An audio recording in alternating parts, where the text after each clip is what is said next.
Hey guys, welcome to the K Nation Movement Podcast. Today we're on episode 15. We have Josh on the show today. Josh is a BMX rider who rode pro. He battled multiple brain tumors. He recovered from those, and he used diet, health, exercise, and his mindset to really turn his life around. So I'm excited to share this with you. Enjoy it, rate and subscribe to the podcast if you have a chance, and have a good day. I just want to jump right into it. You have been a BMX rider for a long time, right? Yeah, actually going on like 18 years now. So more than half my life. And I need to know how that all started and where that all came from. So it started, I grew up in Cape Cod, Massachusetts, and for those who aren't familiar with the area, it's huge with like baseball and little league. And so naturally I started out 4 years old with T-ball and then progressed. And then I saw some, I dabbled with skateboarding and rollerblading, found myself going to the skate parks. And then I saw, my older cousin of mine and his friends riding BMX bikes. And I was like, oh, you can ride bikes on the ramps. That looks fun. And so I stopped skateboarding and rollerblading and picked that up. Eventually that took over my life, stopped playing school sports about sophomore year and just kept going with it. That's sweet. Where did you see that transition from taking BMX a little more seriously versus just doing it kind of as a hobby? So like any sport, naturally you compete against other teams or other players. And then that was the next step with BMX. So I started entering amateur contests locally and then regionally and then nationally. And then I made like $150 at one of my first wins in amateur contests. But they also flew my mom out from the East Coast to the West Coast to compete against the top 10 in the country for amateur division. And then it was, the next year I started riding professionally. I was going to a tech school for landscaping. So I was going to work 2 weeks, going to academics 2 weeks. Then that started I started changing into work more often and then taking time off to go travel for contests. And then I got ultimatum from my boss one day about having to choose between work and BMX. And it just was a no brainer. So I just sent it for the BMX. Cool, man. Did you find that when you were transitioning into taking BMX more seriously, that it was hard turning it from like, let's say, a hobby to something that you kind of needed to be a little more consistent with in terms of like training or working on tricks? Or was there ever a time where you kind of lost like not the fun of it, but when it became from a hobby more of like a routine? Um, not really, because it was the same thing as when I was, with my sports background, getting into BMX, it was just like you do drills, you do practice, like you just keep doing it. So like with BMX, it transitions. So I learn a trick, do it on new ramps, do it on new ramps. And then when I moved from Massachusetts down south to North Carolina to train with like Dave Mirra and the other top pros, the top training facilities, that's how they rode too. And so it just was natural. You just keep doing it. And then, the money started coming in with sponsors, going around doing tours for like demos and things like that and contests. And, it became a hobby that turned into a passion, that turned into a career. There was that fine line, which I've seen some people, stop riding because of it or just get lost in it. And thankfully I never really lost that perspective on I love doing this and I'm really grateful to be able to make a living at it. But then there was times where it was stressful, maybe injuries. So I'm short on money, I'm not able to perform. Thankfully I had some sponsors, so I'm like just making it, by with paying bills and food and stuff like that, but no extra income. So there was times where I was challenged, and it always just stayed true. And even now, I haven't competed since 2016. That was my last year, and I had a great year. It was after ACL surgery, so I was stoked on that. But I still ride at the same level today, and just pure love out of it, or love for it. So just, yeah, I was very fortunate not to lose that sight. Yeah, that's it's incredible because not a lot of people get to turn their passion into a career, especially one where I think probably a long time ago nobody ever saw sports like skateboarding or BMX turning into careers, but it was like really like that transition time with the X Games and things like that. And you were a young guy too, so it must have been something totally new to you to be making great money, doing what you probably loved doing since you were a kid, right? Yeah, no, I was 17 when I started making a living off of riding BMX, and it started out with touring around doing demos and stuff like that. But then, my first year competing professionally, I got some sponsors and stuff too. So it worked out really well. But it was never like that was never the focus. The focus was more I want to do what I love, and if I can make a living out of it, cool. If not, I give it a shot, and then I can always go back to school or go back to work. I was being set up to own my own landscaping business one day, and so I had a backup plan without having a backup plan, if that makes sense. But it worked out really well. It sounds like a great opportunity, and that's probably why you did so well with it because you did it out of pure passion. I think if you start to do things for money, you lose sight of why you're doing it, and it makes it a lot harder to get through those tough days because you start to lose the fun in the failure of it all. And I'm sure doing a sport like BMX or any extreme sport, there's a lot of falls, there's a ton of injuries, and so did you find yourself getting hurt to the point where you had trouble getting back on the bike, like say you broke your wrist or your ankle or something like that? And so the point that you just made too, like with any aspect of life or any path you pursue, if it's for the money, most likely you're not going to continue with it, especially with a contact sport like extreme sports, because we fall from 10 plus feet in the air to the ground and it hurts, and then injuries. Yeah. And there's been some challenging injuries for sure. I mean, there's been some health diagnosis, we can talk about, that's, multiple brain tumor diagnosis, but then blowing out my knee, what was it, 3 or 4 months after my second brain tumor diagnosis, that kind of was a big challenge. And then going through the surgery 2 years later, because I was stubborn to go through the surgery when I needed it.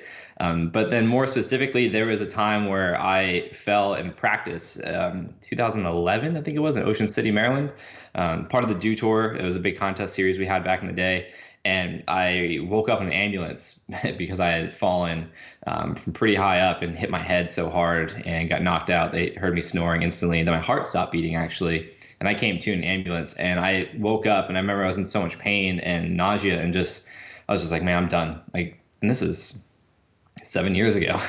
And so that was one of the the biggest I think hurdles to get over injury wise. It took me about 2 weeks to get back on the bike, and then after that it was still fun, but I was like, man, do I really want to do this way much longer? But thankfully BMX has taught me, you fall down, you get up, try again, you love it, and you're gonna get up. If you don't love it, then that's when you're usually gonna bail out.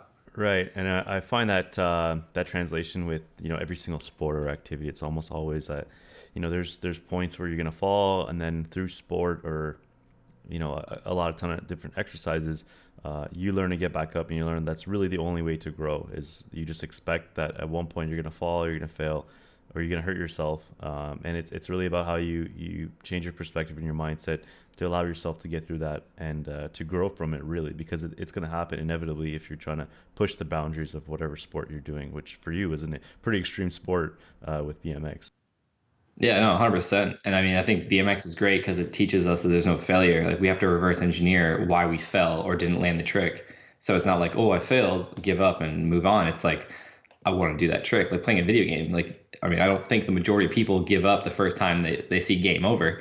They want to get to the next level. And then once they get to the next level, they don't stop. They want to keep going. So yeah, BMX, it's interesting because I think BMX gets missed. I think action sports in general, because there's so many aspects of it that like help with, I call it real life world, but like off the bike or the skateboard or something that like it sets you up for success if you continue with it. But it's that perspective piece. Like, there's no failure. It's just an opportunity to learn, but you have to choose to see it that way. And so I'm thankful for BMX in that aspect too. Yeah, totally. It was, so I never skied or snowboarded growing up, and I never really did any extreme sports. But it was when I turned 19, I was kind of committed to learning how to snowboard. It was something that was always on the back burner, and I thought that I was just too old to do it. But one day I was like, you know what, forget it. So I grabbed my jacket, went to the local ski resort, got someone who was there that could, teach me for an hour, got a rental board, and I just started going. I remember like the next weekend, went back to the same thing, went for an hour, and a couple months in, I was trying to get on one of the green or blue hills, and I wasn't good, so I didn't know how to stop, and my board picked up speed, and I tried to stop, and I kind of did that scorpion, so my front lip caught in the snow, and I went shoulder first, and I broke my collarbone. It kind of collapsed on itself. And I was like probably 3 or 4 months into learning how to snowboard. So it was like from there I realized like, damn, this is going to be really, really hard. And every single fall I was like, well, you got to just get back up. Like, there's really no option there, because if you hurt yourself or if you fall, the only thing you can really do is just to get back up and try it again.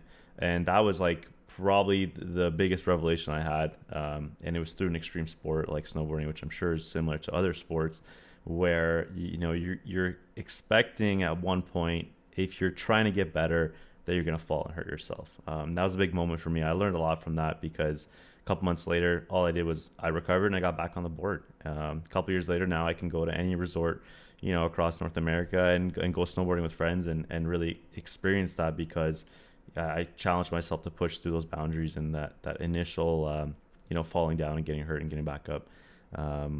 Now, I read a lot of your articles and I've seen a lot of your videos, but 6 or 7 years ago, you had that fall, which led you to getting the MRI, and you were diagnosed with a brain tumor, which is pretty crazy. So how did that all get about? You just hurt yourself and you had to go to the hospital and get your brain scanned? Yeah, so it was March 2010, so actually almost 9 years. Dang, that's pretty crazy. And at that point, so that's when I fell and hit my head, just a routine day training, and tried a new trick on a new setup and over rotated the trick and went to my side, whiplash, hit my head, had to get an MRI to look for swelling or bleeding. Now, leading up to that point, over the course of a year, maybe a little bit more than a year, I'd gone to the emergency room and urgent care office like multiple times of, these debilitating headaches and migraines, actually throwing up from them, blurred vision, losing my vision, like classic brain tumor symptoms, asking for a scan out of ignorance, just something to look inside my brain or my skull because I was having these problems. They said, no, you're fine. They kept denying me MRIs, x-rays, CAT scans. I asked for everything, just something. And they sent me home with pain pills because they were saying, you're young and healthy, you're in shape, you're a professional athlete, like you just have headaches. Millions of people have headaches. It's normal. Here are pain pills to manage it. If you need more, come back and we'll give you some more. And I never really took them because they don't settle well in my stomach. I actually had a traumatic experience throwing up when I was younger. The last time I went in, it was so bad. I was like, screw it, I'll take them. And projectile vomited in the passenger side of the car on the way home. Had to pull over, and then I was throwing up so violently at the time I didn't know this, but I just started gushing out blood. I literally thought I was dying. Later, I learned I blew some blood vessels in the esophagus and all that. And but like I thought I was dying for the first time in my life. I was like really, really thought I was dead. And then fast forward, I think it was like 2 weeks after that is when I fell and hit my head. Had to get an MRI. They accidentally found the brain tumor that was I think 8 or 9 centimeters long by 4 centimeters wide and 4 deep. That my surgeon was like, man, you are lucky that you fell and hit your head that day, because if you hadn't, you kept going the way you were going, you may have not woken up in a month or two. And he's like, man, I haven't seen, and this is Dr. Alan Friedman at Duke University, like the top neurosurgeon in the world, was like, I haven't seen one this large in a long time. And it was just, yeah, it was accidentally found after years of complaining. Right. That's the irony of falling on your head, which is supposed to hurt your head, and finding out that you're actually saving your brain in the process. That's unbelievable. Yeah. Wow. And so what was that like, after they discovered that? Was there a treatment protocol, chemo, radiation? Like, what was the doctor suggesting?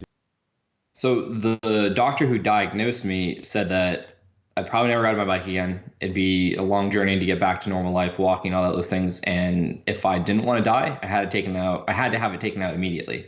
So I went to a neurologist in the town I lived in. He looked at, the MRI results, and, we found Dr. Friedman at Duke, which is at the time, I live right down the road now, but at the time I was like an hour and a half east from Duke University. So it worked out really well.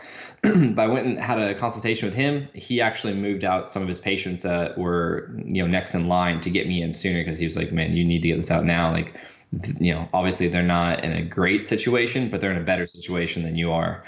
So time is of the essence right now. So let's get you in. So it was like a 2 or 3 week process from diagnosis to surgery. It happened really quick, and yeah, it's pretty insane. Yeah, that's pretty quick for you to get in. And so first surgery in my life. Wow, considering all the years of riding your bike, and that would be end up being your first surgery. I had teeth pulled when I was like 12 for braces, but surgery, that was the first surgery. And so the doctor did the surgery, so he basically removed the brain tumor. Was there a treatment protocol for you to follow after that to try to make sure the tumor didn't grow again or it didn't recover? So they tested it, and it turned out to be benign. So that was awesome. And then it was just kind of like a waiting period. I guess I didn't know this at the time, but it's pretty phenomenal. The skull fuses back together after about 4 weeks.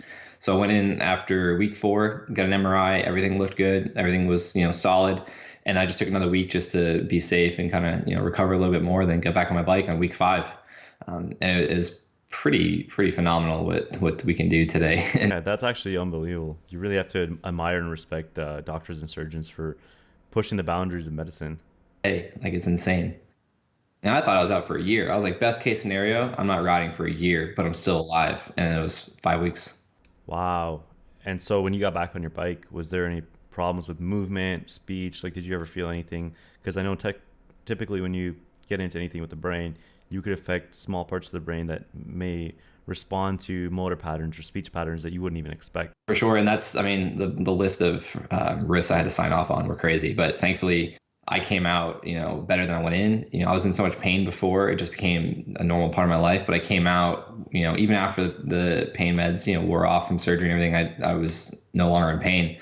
Speech was fine, vision, movement, everything. The only one problem I had besides getting used to spinning and flipping again, which took a couple weeks, of course, was my right big toe was I couldn't move it for like 3 weeks, and I would practice every day trying to move it. And all things aside, that was I'll take that. That was it. Best case scenario. Was that something that was expected, or just was one of the potential side effects where you would lose a motor pattern in something in your body?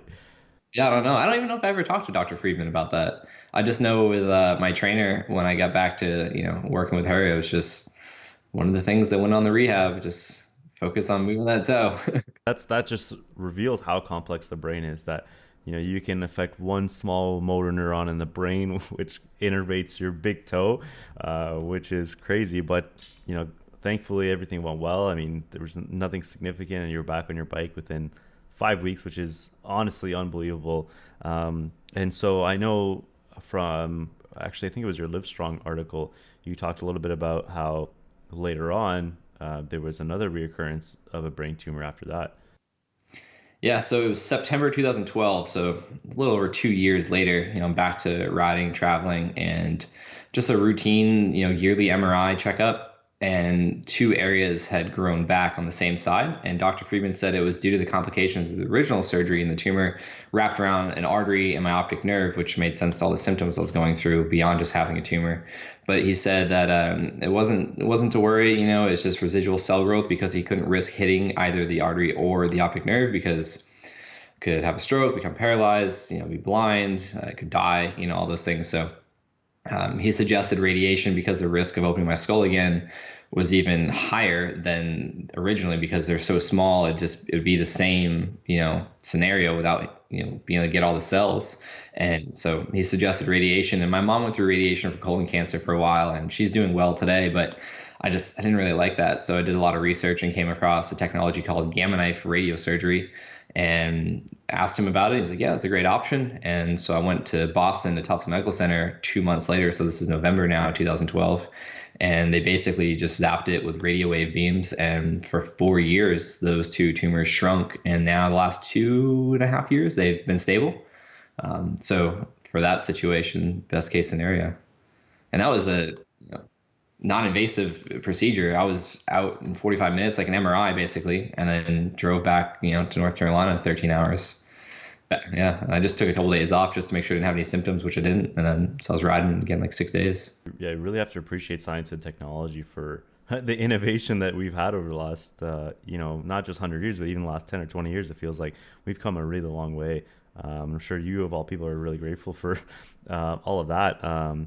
So you just went online and you kind of took the initiative to research other alternative methods of medicine yourself, and you presented that to your doctor.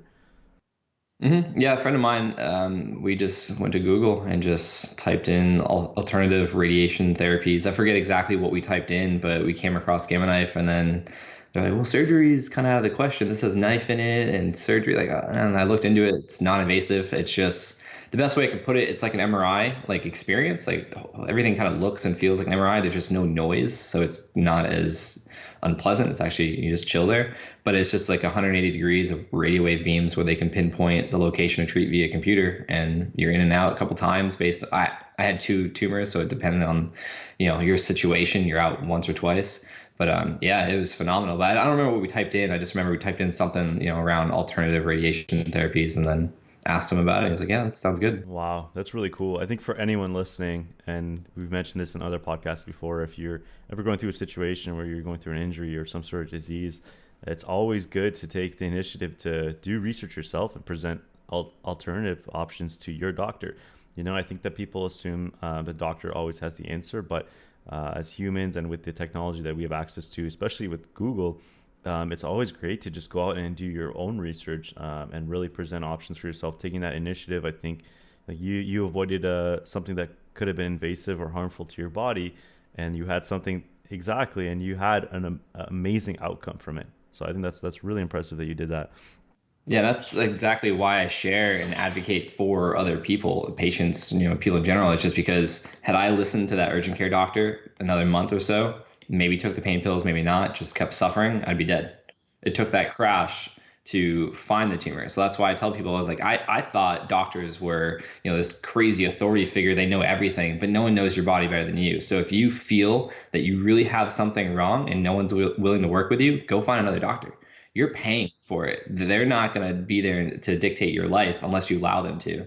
And I learned the hard way, and now I share and I advocate for the people because I don't want them to suffer. And there's doctors out there that are willing to work with you, willing to hear other ideas. They let their ego go to the side. Like, they're there to help the patient. And not to, talk smack on the doctor who diagnosed me. I don't know his perspective, but my experience was, being denied all these things because, he thought I had a pain pill deficiency is how I see it, which I don't believe that was the case. Right. Yeah, that's really interesting. And I think it's a big psychological term called white coat respect, where we just take what doctors say for the face value. We assume that they have all the answers. And again, like you said, this is not to belittle doctors. It's just that they're humans, right? They don't always have the answers like anyone else in any other profession. So it's really up to us. I mean, when I hurt my knee playing hockey, it was a partially torn meniscus, and the doctor said to stop exercising and just take medicine. And again, if I had taken that for face value and not seen a physiotherapist, not seen a chiropractor, and taken the alternative forms of medicine, then I probably would have stopped exercising and playing hockey in general. And I think, again, like with something like painkillers, it seems to be the forefront of most treatment methods, because it's just causing the pain to go away and treating something at a surface level, rather than really digging the root and finding the cause of it, which I think is more extensive. And there's a lot more layers to that. Yeah, it takes more time, more effort. Yeah. And so after you did that procedure, it was called gamma knife. Right. And so after you did that and you start to see positive results, was there advice ever from your doctor on diet and exercise? Was that ever part of like the prescription or treatment plan? No, never once. It kind of annoys me. I mean, it really annoys me. It actually bothers me as a societal, standpoint of why that's the case. I mean, you have doctors out there, of course, advocating for it. You see them everywhere today, but no one told me anything. It was after the original surgery in 2010. A friend of mine sent me a documentary to watch on Netflix, and it just changed my perspective on lifestyle. More importantly, the food I put in my body, or don't, and how that plays into my health and overall well-being. And it took over. It clicked. It made so much sense in that time, more out of fear for the tumor coming back, ironically, which it did multiple times. But it led me on this path of learning about holistic health and how, meds and surgeries aren't the option. It's like they do work, they do their job. You could say it has 100% success rate in what it does, but it doesn't fix the underlying problem. And that's what holistic, medicine is all about, is like finding out what is fueling the fire, so to speak, and removing that, and then adding in things to repair it. And so no one said anything about it. Just a friend shared some stuff. And then I just went down the rabbit hole for years, and still do, trying to learn about how to take care of my brain health, and then in doing so, the rest of my body, and preventing things like brain tumors happening again one day. Right. And this is one of the reasons I was so excited to have you on the show, is because I completed my master's degree. I was working in a research lab, and I was working with breast cancer cells. And one of the reasons is because my mom battled breast cancer and she went through radiation. Luckily, she's healthy now and has not returned. But it was one of the reasons that it sparked my interest. So I went down that rabbit hole, and I looked at how it's related to obesity, because cancer is very closely related to obesity. The lab that I worked in, we basically looked at a ton of obese models, whether it was with diet or nutrition. And then we were looking at some supplements at the time, grapeseed extract. We were looking at, it had, a really good clinical trials in rats, but it didn't do too well with humans. So I kind of wanted to say, well, instead of looking at supplements, let's look at diet. So I brought this up to my professor, and the ketogenic diet was one of my passions for a long time. And so I said, there's positive research with keto and cancer. It's an emerging field. So why don't we look at that? And so that led to me creating this entire research model, which is being done now, but it's not being done as much as other research models. So it was kind of hard to put together and start researching. But the one thing that I really learned in terms of the whole cancer and sugar aspect or area is that people, who are leaner and exercise, they respond better to cancer therapy. They're less likely to get cancer. And really, the most important one is that it increased their survival. When you look at people that are going through treatment, they have a better survival. So in all aspects, taking care of yourself, exercising, eating well, whether you're talking about keto or not, you're talking about the removal of refined sugar. I mean, it's been so consistent across data that it boggles my mind that we don't take more of an effort to address this issue, especially with cancer and obesity rates on the rise. One of our PhD students, his big model with animals, found that animals with lean fat tissue, they were able to shrink the tumors in their body versus animals with obese fat tissue, their tumors grew faster and larger. And so there's a lot of data out there to support that. And so it was a really interesting field to get into. They're doing a lot of work now with keto diets and brain cancers. I think it's glioblastoma is the emerging field. If a lot of people who have brain cancer, if they see a naturopath, one of the options is really to go on a keto diet. And that mostly has to do with really giving your body an alternative fuel source that doesn't have any sugar in it, that your body really kind of responds well to. And I know that you're a big keto advocate. You're a big advocate for removing refined sugar and improving the health. So where did you get your introduction to keto or, eating healthier in general? Like, where did that come from? So like I said, 2010 was that documentary, which I haven't watched in years. So I don't even know if I agree with a lot of things. They could have been like, yeah, juice all this organic fruit, which is just concentrated sugar. But what really did it was 2013, Dr. Perlmutter put out a book called Grain Brain. And it was everything about high chronic levels of blood sugar and insulin levels and how it correlates to brain health or declined health, and type 3 diabetes being the new word for Alzheimer's and everything, and then the gut bacteria. And really what it came down to was elevated levels of glucose and insulin, the epigenetic effects of that, and then inflammation and reactive oxygen species. And then the more I learned about that, there's like a page or two in there, I think, about keto, but not anything about what makes up a ketogenic diet or how to follow it. Just there was talk about it. I think there might be a little bit of more than I'm giving it credit for, but not anything that I took away from it that was like, oh, this is what I should do. And then it wasn't until I think I might have seen Dr. Don D'Agostino on Joe Rogan's podcast talking about it and brain cancer. And even though I don't have brain cancer, I still have, what they say, a genetic, mutation or something that's creating the tumors I have. Thankfully, I don't have spinal cord tumors, which are also common with the tumors I have. I just have the brain tumors, which is always an interesting perspective piece to share with people. But just my understanding briefly of epigenetics and inflammation and, like ROS and stuff like that, I was just like, all right, so there's got to be something to this piece, as well as learning that cancer thrives on fermentation rather than, burning fat and creating ketones, but then also the piece of traumatic brain injury and how the brain becomes glucose impaired, and that may lead to cell death and neurons dying off and things like that. And I was like, but ketones can fix that. So I was like, man, I'm just putting all this stuff together. So it really sparked from Dr. Perlmutter's book in 2013. And then, later down the road, I became familiar with Dave Asprey and Dr. Eric Westman, Ryan Lowry, all these great people leading the movement and pushing this information out there, like Mark Sisson, all these different people that are huge advocates of keto, had been for years, and now are just really becoming more vocal about it. And I started learning more and more about it.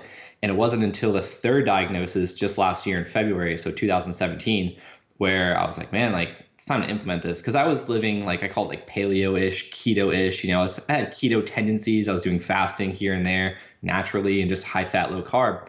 But I was still consuming, sweet potato to a degree, some oats and some bananas and maybe some apples, but always having high fat and so much less sugar than before, But I wasn't keto. And then I learned that, keto is the only diet with a blood marker. And then so I was like, oh, maybe I can learn how to test myself and figure out if I'm doing this correctly or not. And so that's it just stemmed from Perlmutter's work. and really being passionate about the brain, not having brain cancer, but understanding that I can do so much to help my brain that maybe I can prevent it from growing or for, others popping up. And yeah, it wasn't until 2017 where I took it, 100% serious, implemented it. A year later, follow-up MRI showed no progression. This January will be 2 years, so that's my next MRI. But I've just, yeah, like you said, become a huge advocate for it. And then now I've been sharing it with other people. I have a friend who had 3 to 5 multiple seizures a day. And we've been working together for a couple months now. He hasn't had one in 3 weeks after 2 years of drugs and surgeries with no success. Like, it's just so powerful, as you know. Like, and you have a very Yeah. Sorry, was he epileptic, or was there some cause or source for the seizures? yeah. So he had I think it's a ganglioma tumor. And then yeah, I don't know if he was full on epileptic. I don't know that. I don't understand that too well. But from what he was sharing, yeah, and it stemmed from the ganglioma tumor. But yeah, no drugs would work, no seizure or no surgeries would work. And then just after a couple of days, he went down from 3 to 5 to a couple, like 2 a day, and then it went to like maybe one every week, and then no seizures for 2 weeks, and then now just been a couple of weeks now he hasn't had one, and if he does, they're less severe and less in duration. And so he's like, man, I could be fine with this. Maybe one day they'll go away. Maybe this is okay though. Yeah, that's unbelievable, and that's what kind of led me to be such a big advocate in this field. Is not because like the weight loss is great, tapping into your fat stores and helping people who otherwise feel trapped in a diet cycle. There's a lot of people that we've worked with, and even just close family and friends that I've seen struggle their entire lives. And I'm talking 20, 30 years of struggling with diet and exercise. But once they start experimenting with keto, and once they start eating the food and really feeling good, it kind of turns into like this revelation where they're like my life just completely turned around, and it's something that, I mean, it's simple. Obviously there's complexity to it, but it's like cut out the refined stuff and eat healthy fats, if you could just boil it down to a few points. And it's so easily accessible, right? Like everywhere you go, fast food restaurants, most foods, all you have to do is just cut out the bun, or just substitute one thing. Like it's the most accessible way, I think, to improve your health, for everything. Think about if you have type 2 diabetes, you're on this medicine, and a lot of times medicine that you take for things like heart disease and diabetes, it makes you gain weight, it stimulates appetite, and so now you fall into this vicious cycle where you're on prescription medicine to treat one thing, but then you cause another problem, and then you have to take another prescription medicine to cure that problem. And so I've seen people fall into that trap where now they're taking 6, 7, 8 pills a day to treat multiple problems that are now interconnected. But it's like, if you just improved your diet and exercise if you have the time. I know some people, don't want to exercise, but at the very least, just cut out the refined sugar, and just change your diet. And for anyone listening, it's not that hard. You just have to try. Yeah, 100%. And I love saying like there's no excuses. There's just choices. Like every day we have that choice. And I just did this on my Instagram story the other day. A kid asked, how do I eat healthier? What diet should I follow? I was like, there's so many diets. And I was like, the best piece of advice I can give you is drink more water, eat less crap, processed foods, sugars, eat more real foods. And, I personally follow a ketogenic diet and lifestyle. And if you want to learn more, let me know. But like it's just simple. Eat real food. Anyone from any walk of life, if they change to eating real food, they don't have to go keto. They don't have to go, vegan or whatever whatever their choice is. But like just cutting out the man-made foods and the concentrated sugar beverages, you're gonna see so much benefit. I lost like 15 pounds in like the first month just cutting out grains and sugars, like juices and candy and sodas, like, and it was mostly in my face and like upper body, like, and it worked so well. Yeah, it's crazy, and the anti-aging effect that it has on the face and the body, and they like, you get this glow to you where you start to look like revitalized almost. That's a cheesy way to put it, but it's true. And I'm the same way with you. I don't go around saying that keto is the best and it's the only way that you can eat, and if you want to eat healthy, you have to eat keto. It's like, no, just cut out the sugar, cut out the refined carbs, and if you can't tolerate like a paleo diet where you find that you end up eating what you're not supposed to do, because some people will do paleo and they know they can eat carbs, so they'll go out and they'll be like, all right, well, now I can have this like burger or like treat myself, or then the next day they're like, well, like I'll just have a couple of chips, or I'll indulge in this dessert, and then it gets out of hand. So if you find that, like, okay, I can't do paleo with a lot of success, or my relationship with food is not the greatest, or my environment where I work, we're only eating donuts and whatever, then okay, maybe maybe keto might be right for me. So it's gonna work a little bit different for everyone, but that's it. It all boils down to, like you said, eating real food. Like, a lot of people start their day with cereal and juice, and you look at the macronutrients. The serving size of a bowl of cereal is, like, honestly nothing. It's like this, like half your palm.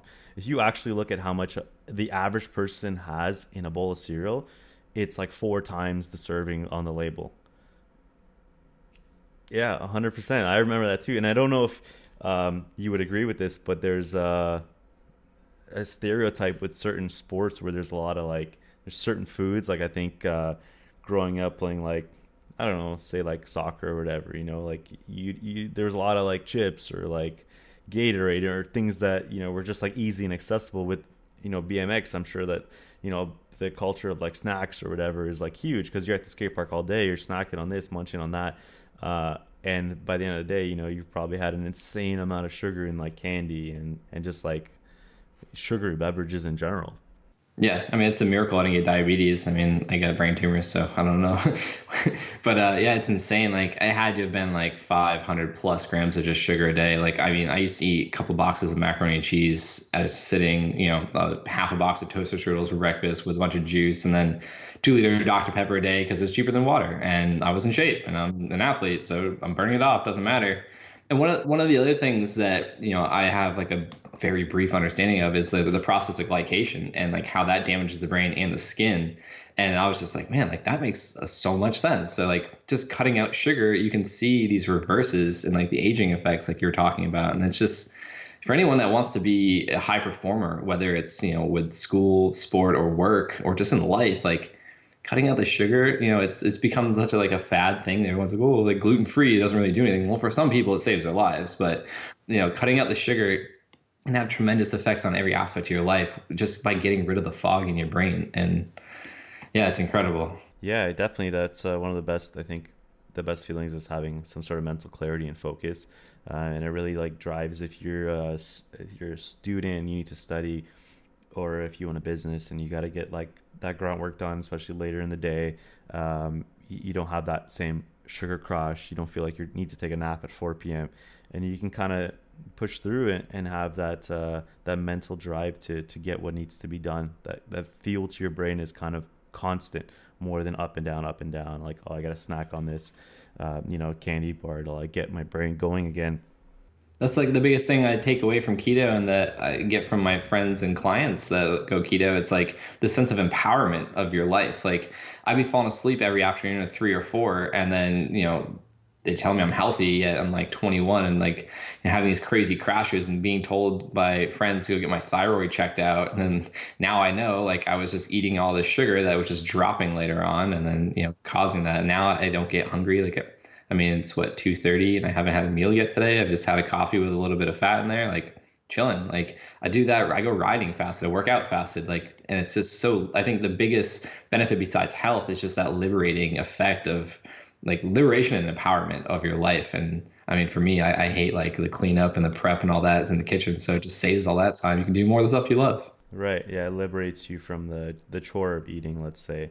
And it's crazy. There was someone that we worked with a couple months ago, and a lot of people deal with depression and anxiety, and whether it's on a clinical level or it's on just a humane level, because I think all humans go through it. We can't really experience happiness without lows, right? You can't have highs without the lows, and some levels of depression I think are totally normal for the human brain to experience. But then, with weight gain and not feeling confident, it can really push the boundaries of how you feel about yourself, the talk that you have in your brain, and then leading to really a dark place. And so we had someone reach out, and they were very depressed, like I would say borderline suicidal.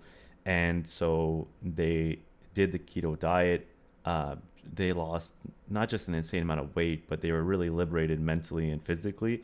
And they reached out to us, and they literally said that the keto diet saved their life.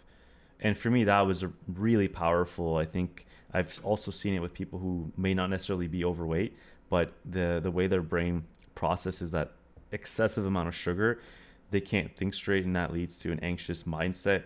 I know personally there were times when I was like overweight in university. It's when I first discovered keto and lost a bunch of weight, but I felt very anxious, and always felt like my brain was just running too fast for its own good.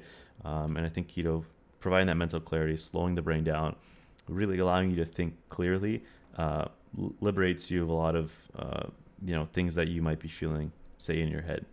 Yeah, no, 100%. And then Dr. Dom talks about it too, like being able to fast and use exogenous ketones and being fat adapted, like allowed him to do so much work with, his PhD and then other projects thereafter. Like it's just, yeah, you nailed it. Like it's just that, and like my buddy Miles didn't have a weight, or a body composition issue. Like he did it to control his brain and saw a ton of clarity in that, and then get some body composition effects, naturally because of it. So yeah, no, you said it, man. Like it's just all around, there's so many benefits to it. I think it's the underlying effect in the body, like the mechanism that it changes, and it's just the way the body's metabolism works and the byproducts it creates or doesn't, and it's pretty profound. Yeah, and I know you're big on positivity. You're big on mindset, which is amazing. I mean, I respect that a lot. Did you find that played a role in uh, your recovery from cancer treatment, and your ability to kind of be clear of cancer now? Yeah, no, 100%. It was three things. It was the BMX community who, whether they knew me or not, maybe they heard of me or just found out through interviews I was doing around the world, reaching out to share support. My mom's story of battling cancer and being positive and, her strength. And then learning about Lance Armstrong and him being a cyclist going through, in my eyes, I mean, so much more than I was going through, brain, lung, and testicular cancer, and then going back to ride and, doing as well as he did, whether he won or not, like just getting back to that level was insane. And so those three aspects really fueled me to start focusing on my vision and what I wanted for my life. And I didn't know at the time, I say all the time, like the mindset piece came last for me. And I think it's most important. And that's what I start with any kind of conversation. I always start with like why, or, with my clients, I try to figure out like, what are you trying to get, what in your life and why, like, what is that going to change for you, and focus on the vision. So I didn't know I was doing it at the time, but I just kept focusing on what I wanted in my life, not what I didn't want. And then as I learned about law of attraction, like 101, it's just like focus all your energy and actions. You can't just think about it. You got to do on what you want and ignore to a degree what you don't want. And if it pops in your head, it's normal. Be kind to yourself. You're human, but then go back to focusing on what you do want. And I just kept visualizing myself riding, and I wasn't done yet. And these people, my mom and Lance, they got over their challenges and got back to doing what they love, and they're happy. And then BMX showing love and support, it just fueled me to not let this, I was 21. I was like, man, I'm just starting to live my dream. I've become friends and competitors and, being mentored by Dave Muir, like my childhood hero, and I'm not ready. And it just shifted from fear, that victim mentality, through the middle of that process from diagnosis to surgery, to just motivation and what I was going to do when I was, coming out and recovering. And like I said, man, the mind is, I talked to doctors about it too. Like the mindset makes such a difference in the outcome of patients, because if they go in thinking they're done, their body just gives up, but if they're going in thinking confidence and, they're going to be good, they're going to be good for the most part. You can't control everything, but you can control how you think. Right. Right. That's amazing. And that's why, our motto is stay focused, be consistent. And from day one, it was like, starting this business and thinking about, what we wanted to brand ourselves at, and what kind of mission we wanted to follow. It was like, well, I don't care if you're a nutrition, you're losing weight, you're trying to get, muscular, you're trying to learn the sport, build a business, get your PhD, whatever it might be. Like everything in life comes back to the ability to stay focused on a goal or a vision and be consistent with it over a long period of time. Like you said, you can't just think about it. You have to put in the action. You have to put in the action over time, and understand that things might not go according to plan, and you might fail along the way. Yeah. But yeah, that perspective piece, never look at it as failure. Just what can you learn? And I mean, it's easier said than done, but it makes a world of a difference. I mean, you look at any success story. I mean, like LeBron James is a good example. Like, oh, look, he's blah, blah, blah. It's like, well, how much work did he put in? How many times did he hear no, or did he miss a shot and then go back and do, 100,000 more? So it's just perspective. It's everything. And I mean, that. And so, yeah, definitely, yeah, I definitely appreciate that, and that's huge for me. Is just sharing that at the end of the day, I'm no different than anyone. I don't come from a big background of money or support. Like, actually, I had a lot against me, and then I got diagnosed with multiple brain tumors. But that perspective, that vision, kept me going. And if I can do it, then anyone else can. Just a matter of choice. Right, that's amazing. I think that's the perfect place to end off. Josh, thank you so much for joining the show. I think this is a really exciting episode. I'm excited to share this with everyone. I think this is going to be a good one. But I appreciate you sharing your story. Again, you're a huge inspiration. And when I saw your story, I knew right away we had to get you on the show and just share your experiences with life because what you went through was insane and how you overcame it, not just through health and diet, but mindset. I think everyone can learn a lot from that. So congratulations on not just your BMX success, but your success with beating cancer and really being able to change your whole life around by taking the initiative. Awesome, man. Well, I appreciate it. And thanks so much for the love and support. It means the world to me. And to have your time to be able to share my story, something I never fathomed doing. And if I can just change one life, and that's what it's all about. And I just want people to become the healthiest, happiest, most successful versions. And like I said, if I can do it, then I believe anyone can. It's just a choice. So thank you so much for the opportunity to share. And anything I can do to help in the future, keep in touch, which I know we will, and just keep doing what you're doing. I mean, that's what it all comes down to, is just sharing and helping people on the way. So thank you. So Josh, where can we find you? Let's say someone wants to connect with you. I think Instagram is usually the best spot. Yeah. Yeah. I mean, social media across the board, it's simple, at Josh Perry BMX.